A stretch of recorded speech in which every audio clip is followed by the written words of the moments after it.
ஹரே கிருஷ்ணா. அன்பான பக்தர்களே, இன்று அனைவரும் காத்திருக்கக்கூடிய மிக மங்களகரமான வருடம் ஒரு முறை மட்டும் நமக்கு கிடைக்கக்கூடிய மிகப்பெரிய வாய்ப்பு நம்முடைய ஹரே கிருஷ்ணா திருக்கோவிலில் உள்ளே மூலவருக்கு மகா அபிஷேகமானது நடைபெற உள்ளது. மேலும் நம்முடைய திருக்கோவிலில் கும்பாபிஷேகம் நடைபெற்று 5வது வருட திருவிழா மேலே உள்ள பைந்த பாவன சக்கரத்திற்கு கலசாபிஷேகம் நடைபெற உள்ளது. இந்த கலசாபிஷேகத்தில் கலந்து கொண்டு அந்த தீர்த்தத்தை நீங்கள் தலையில் தாங்கினீர்கள் என்றால் நிச்சயமாக உங்களுக்கு மங்களகரமான நிகழ்ச்சிகள் நடைபெறும் என்பதில் எந்தவிதமான சந்தேகமும் இல்லை.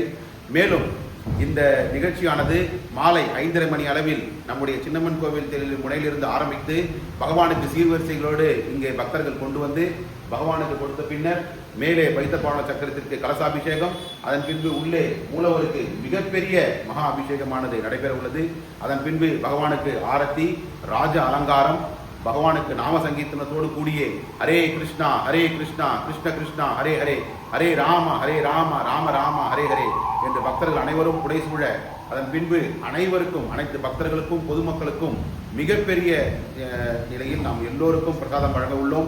அதனால் பக்தர்கள் இந்த அருமையான வாய்ப்பினை வருடத்திற்கு ஒரு முறை மட்டுமே உள்ளே பகவானுக்கு நடைபெறுகின்ற அபிஷேகத்தையும் கண்டுகளித்து ஸ்ரீ ஸ்ரீ கௌரணி தாய் அவர்களுடைய அவதார தினத்தை நீங்களும் உங்களோட குடும்பத்தோடு சேர்ந்து கொண்டாடி அனைத்து மங்களங்களையும் பெற்றுச் செல்லுமாறு அன்புடன் கேட்டுக்கொள்கின்றோம். ஹரே கிருஷ்ணா. உங்கள் சேவகன் ஷியாம் முராரிதாஸ். இன்று மாலை 5:30 மணியிலிருந்து ஆரம்பித்து 6 மணிக்கு கலசாபிஷேகம், 6:30 மணிக்கு மேலே பகவானுக்கு உள்ளே இருக்கக்கூடிய மூலவருக்கு அபிஷேகமாக நடைபெற உள்ளது.